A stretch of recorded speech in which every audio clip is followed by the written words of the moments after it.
Oke, ketemu lagi dengan saya. Saya akan menjelaskan tentang kemunduran daripada Turki Utsmani.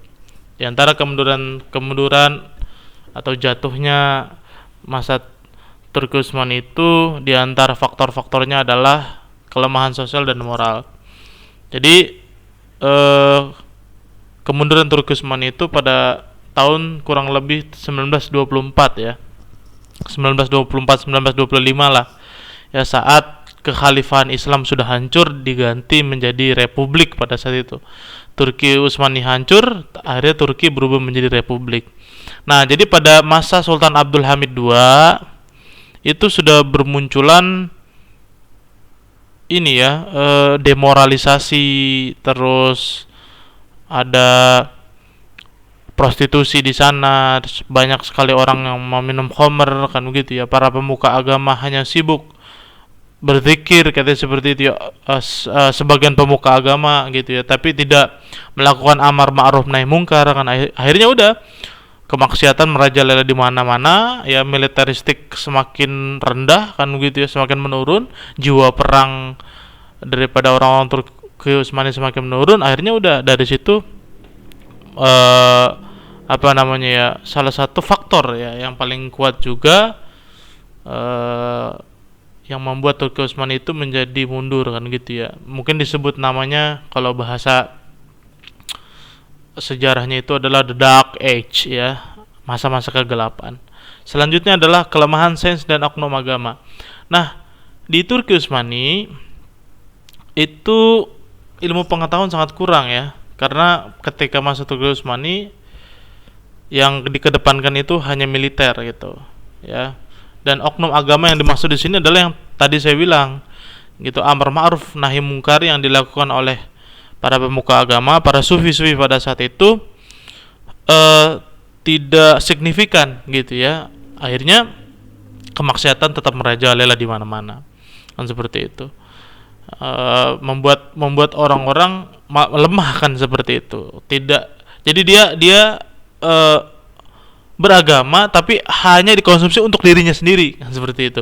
Dakwah bilhal ya, dakwah dengan perbuatan ya kurang gitu ya.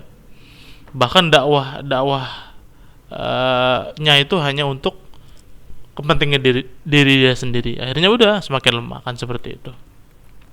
Kelemahan militeristik dan ekonomi. Nah,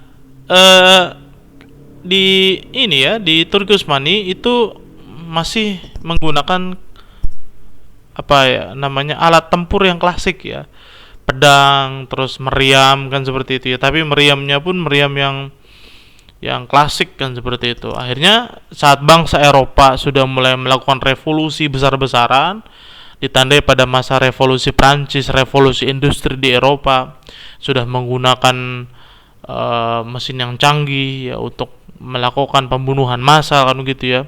Sedangkan Turki Utsmani pada saat itu hanya masih menggunakan pedang pada saat itu. Ya akhirnya udah sangat lemah sekali. Gampang sekali militer Turki Utsmani pada masa Sultan Abdul Hamid II itu dipukul mundur. Serta ekonomi ya. Ya lagi-lagi masalah korupsi kan seperti itu ya. Ini terjadi ya, menjadi faktor penentu ya kehancuran dan kemunduran sebuah negara. Di antaranya juga kemunduran dari Turki Utsmani. Gitu ya. Kalau di Indonesia semakin banyak, sama halnya ya, di Indonesia semakin banyak orang melakukan korupsi, kolusi, nepotisme, ya itu salah satu pertanda detik-detik negara tersebut akan hancur. Seperti itu. Akhirnya udah, setelah itu Turki Utsmani ya menjadi republik ya, dipimpin oleh Mustafa Kemal Atatürk ya. Berakhirnya juga ditandai juga berakhirnya khilafah dunia, dan negara-negara yang dibawa kekuasaan Turki Utsmani negara-negara Islam, di antaranya Saudi Arabia, Jordania, Yaman, semuanya merdeka gitu ya. Dan Turki Utsmani pun sudah menjadi republik yang berakhirnya juga khilafah dunia. Nah, Turki menjadi republik dipimpin oleh Mustafa Kemal Atatürk ya. Atatürk itu adalah bapak Turki ya, yang pertama kali menjadi bapak republik di negara Turki, dan sistem Islam itu benar-benar dihapus. Wah, sangat sekuler sekali nih ya. Mustafa Kemal Atatürk itu sangat sekuler sekali. di mana antara agama dengan negara itu harus dipisah ya, undang-undang itu harus dipisah ya, tidak boleh digunakan sama sekali. Oke, kurang lebih seperti itu ya kronologis Imperium Turki Utsmani secara singkat. Kalau diceritakan memang cukup panjang ya. Tapi karena waktu yang tidak memungkinkan ya, jadi mungkin yang bisa saya jelaskan hanya ini saja. Terima kasih, kurang dan lebihnya mohon maaf. Allahumma fiqh ila. Assalamualaikum warahmatullahi wabarakatuh.